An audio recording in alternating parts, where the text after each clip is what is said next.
Praise God! Let me share to you the importance of prayer and fasting.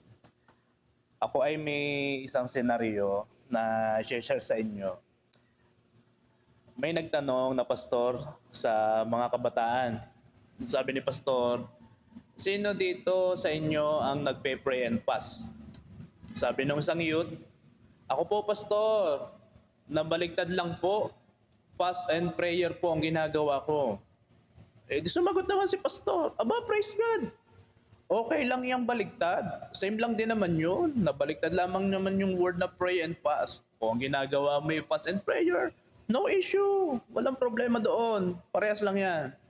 Pero sumagot itong youth na ito. Sabi niya, pastor, fast prayer po. Yung mabilis lang po mag-pray. Okay. So mali ang understanding niya patungkol sa prayer and fast. Ang akala ng youth na ito ay mabilis lang manalangin. So pagdating naman sa prayer, by God's grace, alam na natin yan. Amen po ba? Very familiar na tayo.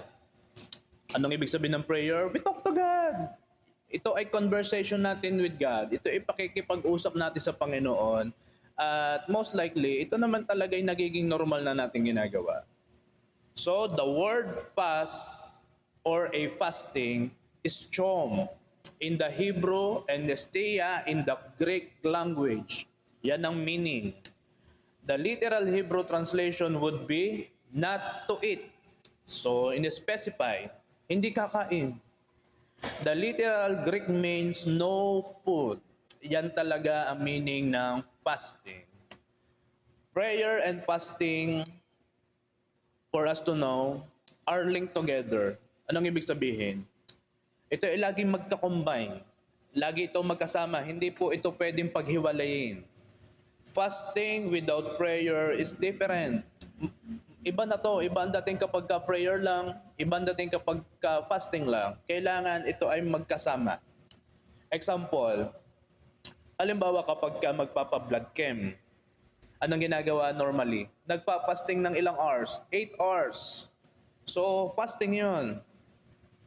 Pwede din na fasting kasi nagda-diet ka. Like intermittent fasting na ginagawa ni mami noon. Noong gusto niyang pumayat. Yes po, gusto po niya talagang pumayat. Kasi that time, naalala ko lamang, ang ginagawa niyang intermittent fasting, nagpapapayat siya. Bakit? Ito yung time na siya ikakasal po sa akin. Magpapakasal po kami. I need po niyang magkasya yung kanyang wedding gown. Eh, ang ganda-ganda naman ng kanyang wedding gown. So, gusto niyang slim para fitted na fitted sa kanya yung gown. Ano pa? Fasting ka kasi wala kang makain. Kat. Ang ibang reason, ako po fasting. Aba, bakit? Ay, yung pala naman ang dahilan na hindi dahil magpe-pray and fast. Fasting kasi wala palang makain. Pero I pray sa atin walang magugutom. Amen ba? At biyaya naman ni Lord sa atin dito sa church, sa biyaya ng Diyos, sa anak ni Lord, walang nakaka-experience ng gutom. Amen ba? Okay. Prayer and fasting is a powerful, what? Spiritual discipline. Ito ay pagdedisiplina sa espiritu natin, lalo higit sa ating mga sarili. Bakit? Kasi sa fasting, kapag sinabi spiritual discipline, ang didisiplinahin natin dito yung ating physical na katawan, even ang ating mga desires, ang ating flesh. At sa pagtuturo natin, sa pakikinig natin about prayer and fast, syempre, mahirap naman itong gawin kung wala tayong pagbabasehan. Mahirap naman sundin ito kung wala namang unang gumawa nito. Kaya sa Bible, may mga gumawa ng prayer and fast. For the reason na para ma-motivate tayo at magawa din natin, may gumawa sa Bible. So possible, magagawa ko rin. Kaya may mga karakter in the Bible who pray and fast. Sino? Sino-sino sila? Unang halimbawa ng karakter sa Bible na nag-fast ay si Moses. Kakatuwa. Kasi si Moses, nag-fast siya within 40 days period. So mahaba-haba din yun. At ito ang sabi ng Deuteronomy chapter 9 verses 18 up to 19. Ito ang sabi niya. I fell down in the Lord's presence, just as I had the first 40 days and nights. Grabe no? 40 days and nights. I did not eat food or drink water because of your sin. You had sinned by committing this evil in the sight of the Lord, thereby provoking him to anger. And verse 19, I feared the anger and wrath of the Lord against you, because he was irate enough to destroy you. But the Lord also listened to me at that time. Grabe yung pagpe-pray and fast na ginawa ni Moses. Kaya naman, nung si Moses ay nanalangin na sa Panginoon, ang Lord talaga ay nakikinig. Bakit? May pagdi-deny sa kanyang self. Kaya naman sa mga nagpe-pray and fast, be expectant and be excited kasi napakabukas ng tainga ng Diyos upang mapakinggan ang ating mga panalangin. Sino pa? Bukod kay Moses, meron pang isang nag-fast. Ito ay si Daniel. At marami po sa atin alam na si Daniel ay nag-fast ng ilang days? 21 days. At ito naman ang sabi ng Daniel chapter 10 verse 2 up to 3. At that time, I, Daniel, had been mourning for 3 straight weeks. So sa isang week, ilang days? 7 days. O dahil ito straight, 3 linggo. So nabilang dito is 21 days. Ano pa sabi niya doon? I ate no fancy foods, neither meat nor wine entered my mouth. Furthermore, I didn't use any ointment until the end of the entire 3 weeks. Grabe yung pagtitiis ng mga ito sa pagkain. Parang habang tayo nakikinig dito, bigla tayo nagugutom ano. Ano pa? Last, sino pa? Siyempre, walang iba kundi si Jesus. Jesus fasted for 40 days and 40 nights. Grabe, grabe. Matthew chapter 4 verse 2. After fasting for 40 days and 40 nights, he finally became hungry. Yan. Ay sino ba namang hindi magugutom ano? Pero iba kay Lord nakaramdam ng sobrang gutom ang Diyos nung after 40 days and 40 nights. Tayo, baka hindi pa nag-uumpisa gutom na agad. Baka sa pagpapasting natin, napakinggan mo, uminaamoy kang simoy ng pinipritong pork chop ng kapitbahay at ikaw ay biglang nagutom at nakalimutan mong fasting ka pala. Ang bilis magutom, hindi pa nag-uumpisa, no? Okay. Sa fasting, may mga options na ginagawa. Una, meron tayong tinatawag na regular fast.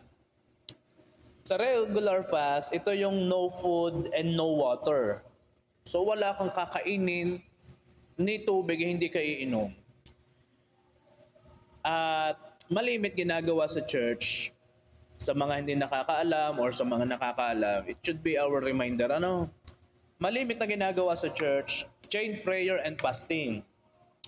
Ito yung sinabi ko at in-announce natin nung Sunday na yung mag-i-skip ka ng meal ng 4 a.m. up to 12 noon. May magpapas dyan. At ang iba naman ay nagpapas ng 10 a.m. up to 6 p.m. Mag-i-skip siya ng meal. At yung iba naman ay nag-i-skip ng dinner na mag-i-start siya ng 4 p.m. at to 12 midnight. Siyempre at least 1 hour prayer. Meron dapat. At sa biyaya ng Diyos, kung kaya nyo magdagdagan ng 1 oras, do more. Mas maganda, mas madaming time to pray.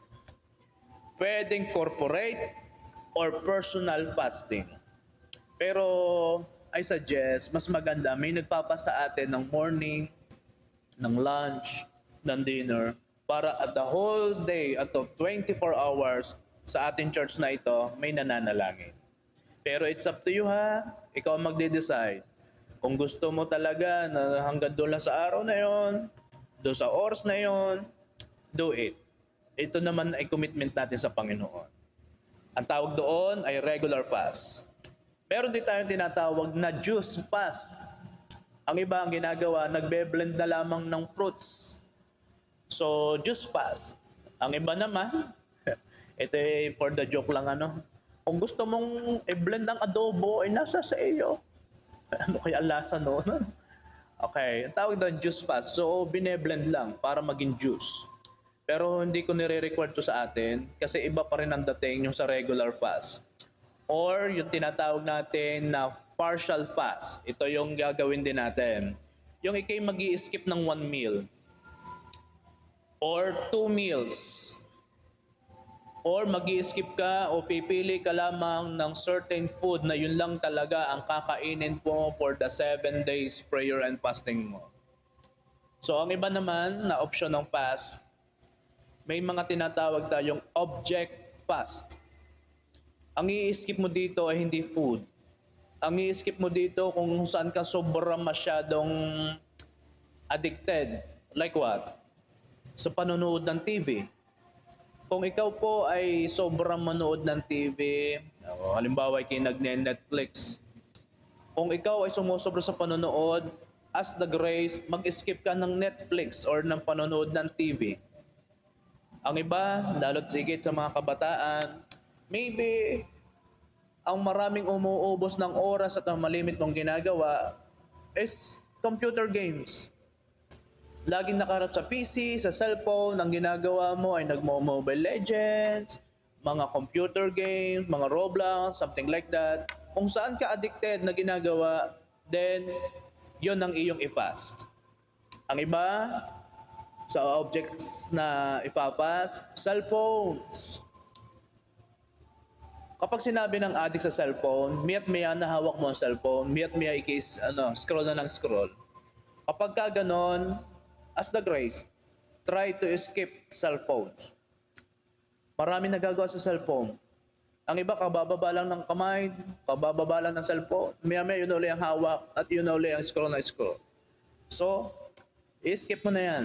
I-fast mo na yan. Ano pa? Yung mga nagti-TikTok, nagpe-Facebook, aba, magtiis mo ng 7 days sa biyaya ng Diyos. Okay?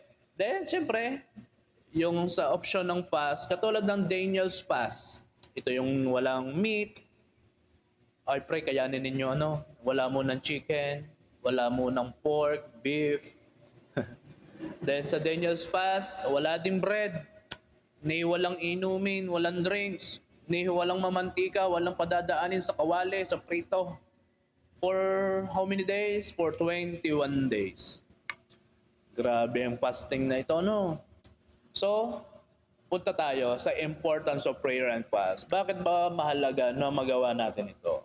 I will share to you 3 reasons o 3 importance ng prayer and fast. Number 1, prayer and fasting can restore and strengthen our intimacy with God. Bakit i-restore? Kasi may mga instances, may mga pangyayari na parang medyo malayo ang loob. Hindi ganun ka-intimate. O malapit man, ay hindi ganun ka-close ang relationship natin kay God. Kaya mahalaga na may prayer and fast kasi nare-restore nito at napapatibay ang intimacy with God. Through fasting and prayer, sa pamamagitan ng gagawin ito, the Holy Spirit can transform our life.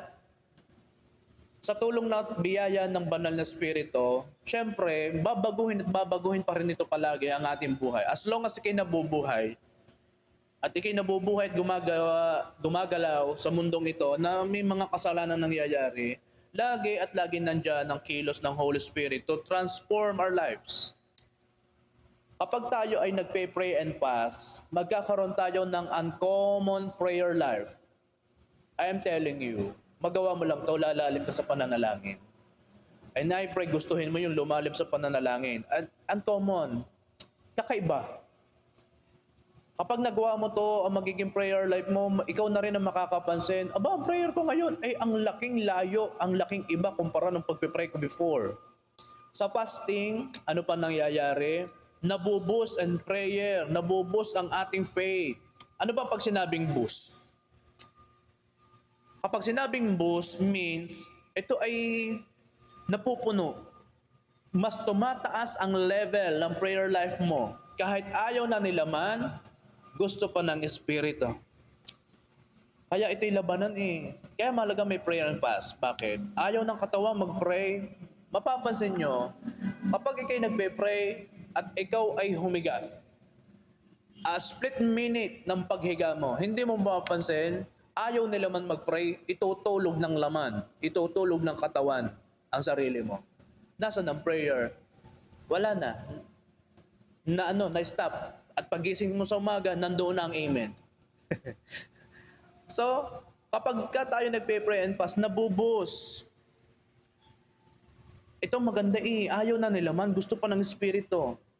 Then, you will feel mentally, you will feel spiritually and physically refreshed every time you do it. Can restore na eh. So, ibabalik. Maganda kasi yung may refreshing. Nare-refresh, nare-renew.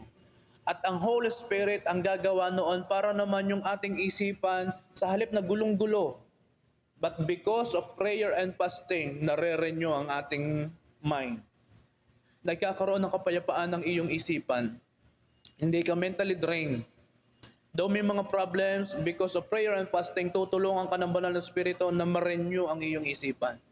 And your spiritual na buhay, even your spiritual lifestyle na ginagawa mo sa Panginoon, i-restore yan. Magiging on fire ka palalo. And you're physically refreshed. Yung sasabihin, Pastor, okay depressed. Pastor, ramdam ko yung pagod na pagod. You know what? The susi, ang key para ma-refresh ka, prayer and fast. Kakaibang nagagawa ng Lord dito. Every believer should cultivate the habit of fasting and prayers to enable them seek the face of God. So tayo mga anak ng Diyos, lalo't ikaw, you are the leaders of this church sa JA1 Caloocan de Paro.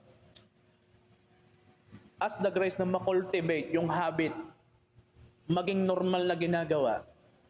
Yung hindi ka struggle, hindi bigat na bigat sa'yo ang paggawa ng pray and fast, kundi ito yung masanay na ang ating katawan, masanay na po ang ating sistema na magawa na ito para to seek the face of God. Lahat tayo gusto lumapit sa Diyos. Lahat tayo ay gusto mapalapit sa Panginoon. Pero ito ang isa na paraan para mas makita natin ang mukha ng Panginoong Hesus. Magkaroon tayo ng kalapitan. Ano yon? Manalangin at magpasting. And gagawin natin ito in total humility and turn aside from everything that keeps them busy. Anong ibig sabihin? Kapag nagpe-pray and fast ka, ito'y pagpapakumbaba. I-deny mo ang mga kagustuhan mo. Kaya hindi nagagawa. Ito ang dahilan. Sobrang busy. Ang katawan natin, hindi natin napapansin. Ito'y sobrang busy. Binibisi ang katawan sa paggawa sa pagtatrabaho, which is good. Ang daming ginagawa ng laman. Pasyal-pasyal. Ang daming ginagawa. Sayaw-sayaw, tour, ganyan, TikTok. Ang daming ginagawa. Pero sa biyaya ng Diyos, hindi na. Bakit? Kasi lalakas ang espiritu mo. I-restore ni Lord lahat sa biyaya ng Diyos. Ito ang tanong ko, ano ba ang sobrang pinagkakabisihan natin? Yan. Okay. Ang iba, pinagkakabisihan, ay busy sa pagsa-cellphone. Bakit cellphone? Yan ang talagang naging neutral ng ginagawa. Laging cellphone ang hawak. Busy sa paglalaro. Busy sa pag-iisip ng negative. Kasi yan ang mental. Negative thoughts na naiisip. Busy sa pagiging marites. Buong maghapon na may kinuwento sa kapitbahay ng kung ano-ano. Ayan, kabisihan. Or anything na nakakapagpalayo sa atin kay Lord, pwede nating i-fast. Anything. Nasa tingin mong umaagaw ng sobrang mong time, umaagaw ng sobrang mong oras, pwede nating i-fast by God's grace. Paano po, Pastor, ang sobra kong pinagkakabisihan ay ang aking trabaho or ang aking pagpasok sa school. Yan po, Pastor, ang nagpapabisi sa akin. Ipapasting ko na din po ba ito? Aba naman, teka. Huwag mong i-misinterpret. Ang pagpasok sa trabaho at ang school, ibang usapan yan. Work is a blessing. Hindi mo pwedeng i-pass. Schooling, pagpasok is a blessing. Hindi mo yan pwedeng i-pass. Huwag tayong tamad. Baka gusto mong i-pass kasi ang reason sasabihin, ipapas ko po kasi ito yung nagpapaka-busy sa akin. No, baka tamad lang. Amen ba? Ba't may papasting? Ay mali ang pagkaunawa mo sa work. Hindi yan, yan kabisihan. Hindi pwedeng i-pass. Bakit? Blessing yan eh. Huwag lang tayong tamad. At kailangan tayo magtapos sa pag-aaral. Mga youth, mga kabataan na nag-aaral dito na magpapas, huwag mong ipapas ang pagpasok, ha? Yan ay blessing ni Lord sa iyo. Halimbawa, through my experience, unang-una pa lang, ito'y karanasan ko. Ito'y nung unang-una pa eh. Noon, I feel parang ang layo ko kay Lord. Nung una-una. Hindi ngayon ha. Sa biyaya ni Lord palapit ng palapit sa biyaya. Nung una, feeling ko, ang layo ko kay Lord. Pero, fasting helped me to draw closer once again to God. Yun pala ang reason para mas lalo ka mapalapit at mapanumbalik ka sa Panginoon. Fasting lang. Sa social media, nagpapas na ako kapag medyo sa tingin ko yung na-stress na ako sa mga nakikita ko. Yung sa tingin ko, ramdam ko bakit parang ang oras ko yata ay naubos sa ka-scroll. Sa bawat post ng kung sino-sino. At feeling ko parang ako'y hinang-hina, lambot na lambot, kasi Facebook ng Facebook. Alam mo, nagfast ako dyan. Tinaray ko. Anong naging resulta? Grabe yung sarap sa pakiramdam after fasting. Kasi napipil ko, ako'y feeling restored. At malapit na ulit ako kay Lord kasi may na-deny.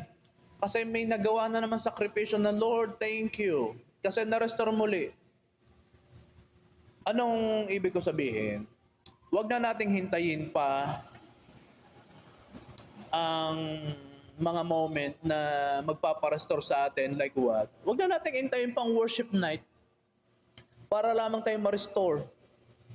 Huwag na nating intayin pa yung ginagawa natin ng joint ng sugod with Marikina, Cainta Rizal Churches, kasama tayo.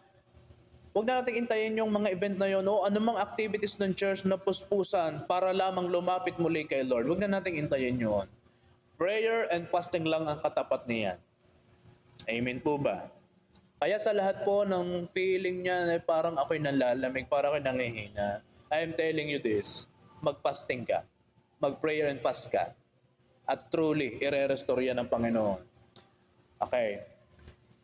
Pwede ito maging question ng bawat isa sa atin Pastor, bakit hindi na lang mag-pray?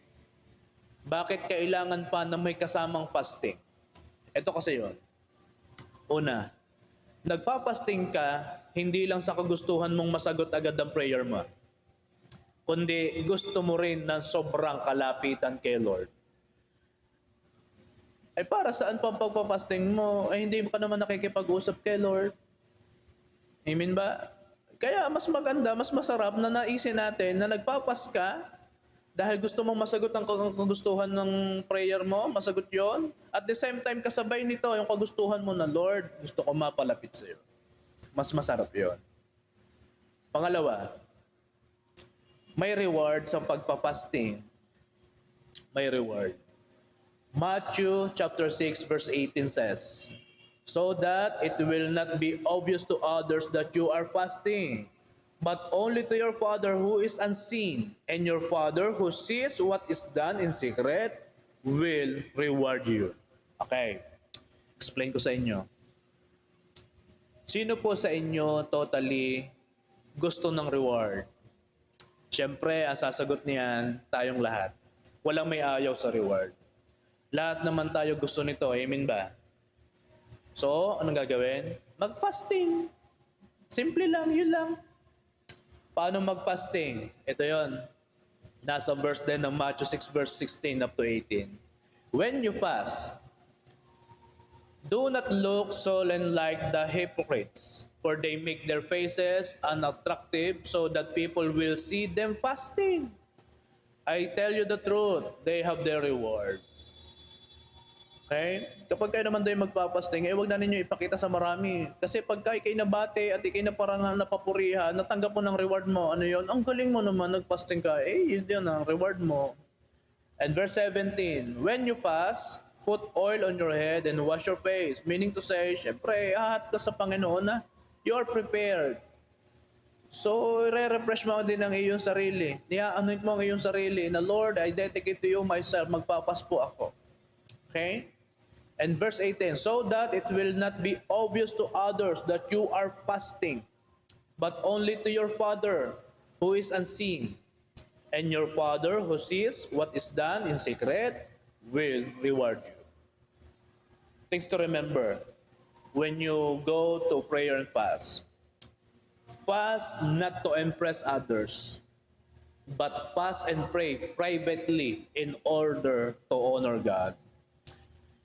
Huwag tayong masyadong,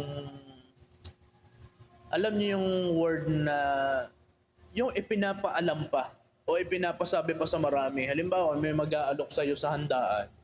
Uy, kain ka, masarap ang pagkain. Ala, hindi pwede. Fasting kasi ako ngayon eh. Hindi na. Pwede mag-say no. So, hindi na para i-impress. Ako, galing naman, nakapasting ka ngayon. Fast not to impress others, kundi nagpapas ka privately. Bakit? Bakit kailangan ng privately? Hindi mo naman ginagawa sa tao. Ginagawa mo to para kay Lord. Ano ba sabi ng Bible? Kung sino nakakakita sa iyo privately will reward you. Sino ba yun? Si God. Okay? Kung magpapasting, wag yun naman din yung mukhang kawawa. Hindi lang nakakain ng isang meal, parang lungkoying at ikay tamlay na tamlay. At may makakakita sa iyo, kamusta ikaw? Ba't iki parang mahina ngayon? Ba't parang iki tamlayin? Tapos ito sasagot mo, okay, fasting? Inaku po naman. Ay baka sabihin sa iyo ng ibang tao na hindi na ng fasting, anong ginagawa ng Diyos sa iyo? Yan ba kalooban ng Diyos sa iyo? Ikay manghina. So, wag naman magmukhang kawawa. Wag na din yung pinagsasasabi sa lahat ng fasting. Be happy sa prayer and fasting mo. Amen ba? Maging masaya tayo. Naalala ko dati, syempre, personal testimony, tanda ko dati, kapag may fasting sa JA1 Church sa Rosario, kami ni mag-asawa, nasa office, magkasama kami that time eh. Kami ni Mami ang may hawakan nung lista. Kami may hawak ng list ng mga nagpa-fast. Kasi prayer chain yun eh. Chain and fasting, prayer and fasting. Kapag halimbawa walang nagpa-fasting sa time ng morning, or sa time ng lunch, or sa time ng dinner, dahil kami ang may lista, dahil ayaw namin maputol yung chain in prayer, automatic, maalin sa amin ni Mami ang kumukuha ng islat na wala nagpe-pray and fast sa araw na yan. Kaya minsan nakakapag-skip kami ng 2 meals eh. At kami sa office, sa totoo lang, nagtatawanan kami. Kasi kami na ulit. Katatapos lang namin, maya-maya kami na ulit. Bakit? Wala, nagpas sa time na yun. And we are very happy. Bakit? Hanggang sa nasanay na sa biyaya ng Diyos. Again, una, na important sa pagpe-pray and fast, can restore and strengthen our intimacy with God. Number 2, the importance of prayer and fasting. Number 2 is to overcome temptation. Yan ganda nito.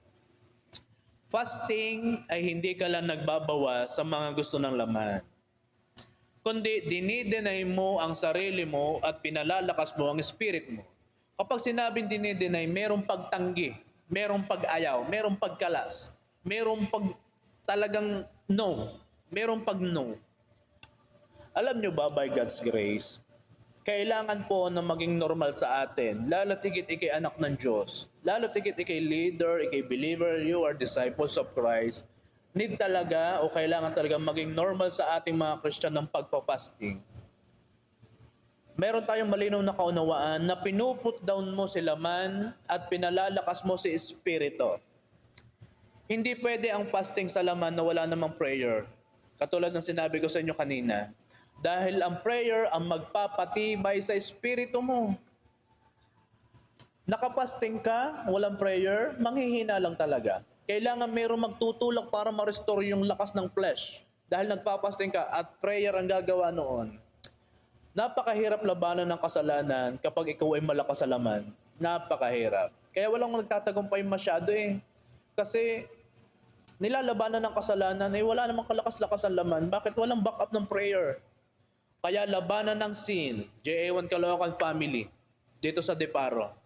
Labanan ng sin sa pamamagitan ng kalakasan ng iyong espiritu sa biyaya ng Diyos. So, ganun din naman, sa pagpa-fast, labanan din, ang alin po pastor? Labanan din ang pagliyok ng iyong tiyan. At ituloy ang panalangin. Amen po ba? I pray lahat tayo maka-breakthrough within 7 days. Walang mag-fail sa atin. Amen po ba? This is my encouragement. Tiisin mo lang ang konting gutom. Minsan lang magutom.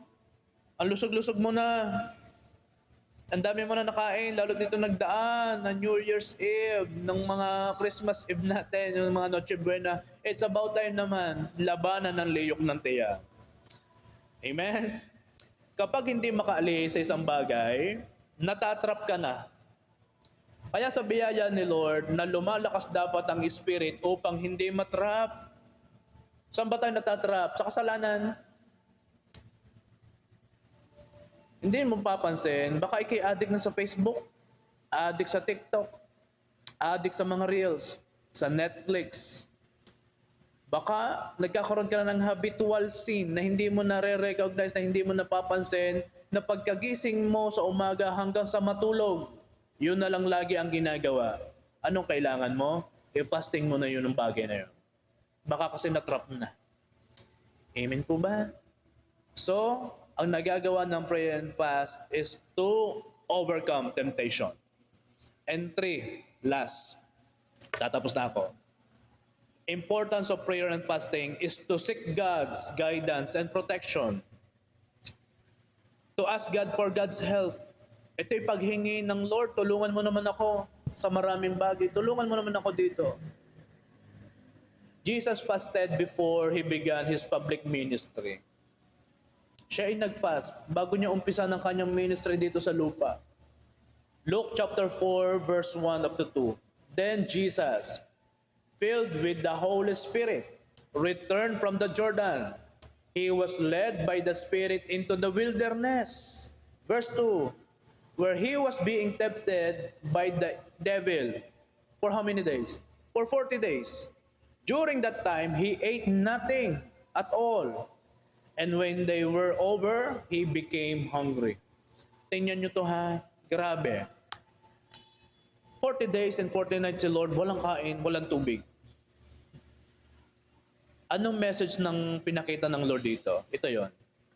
Kapag may gusto ka na matinding hinihingi kay Lord, try to do pray and fast kasi the Lord answered our prayers and helped us. Bakit? Nagtagumpay ang Diyos.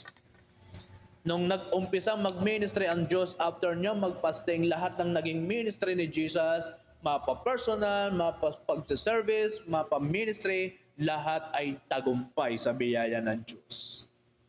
Kaya kung gusto mo na matinding victory sa buhay mo, matinding pagsagot sa panalangin mo, prayer and fasting, siya ang tutulong dito. Naalala ko dati doon sa panganganak nga ni Mami, hindi siya nagpapas noon ng food. Kasi hindi pwedeng mag-fasting. Kasi buntis. Hindi pwede. Bawal. Kung meron sa inyo na nagte-take ng medicine at bawal mag-skip ng meal, pwede pa ding mag-fast. At ito yung na-announce natin sa GC. Anything na pinagkakabisayan mo ng sobra, yun ang i-fast mo. Paulit-ulit lang to ha, para ma-recall kayo. Nung malapit na siyang manganak, si Mami, balikan ko yung panganak niya. Nung malapit siyang manganak, nagpa-fasting siya saan? Dahil hindi nga pwede sa food, dahil buntis, nag-fasting siya sa social media. Tapos, siyempre sa pagpapasting, ang prayer naming mag-asawa ay mabilis na panganganak at normal delivery. Kasi magastos din naman pagka nasi-is, May gastos din naman pag normal, pero medyo konting bawas lang, So, ang prayer namin is, Lord, ma-normal delivery. Para safe na safe din naman ng mag-ina. Yan ang prayer namin. Alam nyo, sa biyaya ng Diyos, grabe yung pagsama sa amin ng Lord that time. Alam nyo, nagkukwento siya, ramdam daw niya siya relax. Hindi siya umire ng sobrang lakas, hindi siya na-pressure. Ang smooth ng panganak niya. At ito maganda, nakikipagkwentuhan pa siya sa doktor habang dinadala siya sa delivery room. And I remember the time dahil siya nag-fast nga sa social media at may prayer, nag-request pa siya, Dok, pwede bang pahinaan ng aircon? Isipin niyo yun, ganun katindi ang pagsama ng Diyos. Sa iba, panic na yon, pero sa kanya, she felt relaxed. Sa pagpa-fasting, hindi ka nakikigaya lang, amen ba? Kasi sabi ni Pastor, ini-announce pa sa GC, ito ay commitment mo kay Lord at gagawin mo ito wholeheartedly. Amen ba? Baka ito maging reason, makapag-fasting na din para feeling holy. Hindi ganun ha. Makapag-fasting na din, pandagdag din sa listahan ni Pastor para naman ma-appreciate ako ni Pastor. At dagdag din ito sa good works ko sa Panginoon. Hindi yun. Question. What if you fail sa pagpapas? Paano kung ikay sumablay? May sinabi si Bill Bright, put this way. Sabi dito, if you fail to make it through your first fast, do not be discouraged. Kung sumablay, do not be discouraged. You may have tried to fast too long the first time, or you may need to strengthen your understanding and resolve. Ako personally, minsan nag-fail din. Yes, totoo po yun. Kahit ako'y pastor, ako'y nag-fail din. Minsan ay nakakalimutan ko mag-fasting. Nakakalimutan ko, fasting pala ako. Ay nakakain ako. Sarap kasi ng lomi. Ay nako, nakalimutan. Minsan naman masarap lang talaga yung food, kaya hindi matiis na hindi kumain. ano gagawin? Nakalimot Nagpapas anong gagawin? Di ask forgiveness. Kung hindi mo nagawa ang pagpapas, ask forgiveness. Ang Diyos ay mapagbiyaya. Pero as long as hindi mo nakakalimutan, as long as kaya mong tiisin, do it for the glory of God. Breakthrough dapat yon. Try and try until you succeed. Amen ba? Subok lang subok. Kaya naman sa umpisa lang mahirap. Kapag nagawa mo na yan, hanggang sa masanay na. God will honor you for your faithfulness. Bakit? Pinapakita mo sa Panginoon na mas mahalaga siya at pinalalakas mo ang iyong spirito para sa Kanya. Kapag may nagtatanong, Pastor, madali po bang mag-fasting? Ako na po ang sasagot, hindi madali. Pero, take note of this, masarap sa pakiramdam at very rewarding ang mag-fast. Very rewarding. Prayer and fasting is a powerful spiritual discipline, self-discipline. And last, dito ko tatapusin. Prayer and fasting is a lifestyle. Let it be our lifestyle. Amen ba? Yung maging normal na sa atin ang paggawa o ang gawin ang prayer and fast. Amen ba?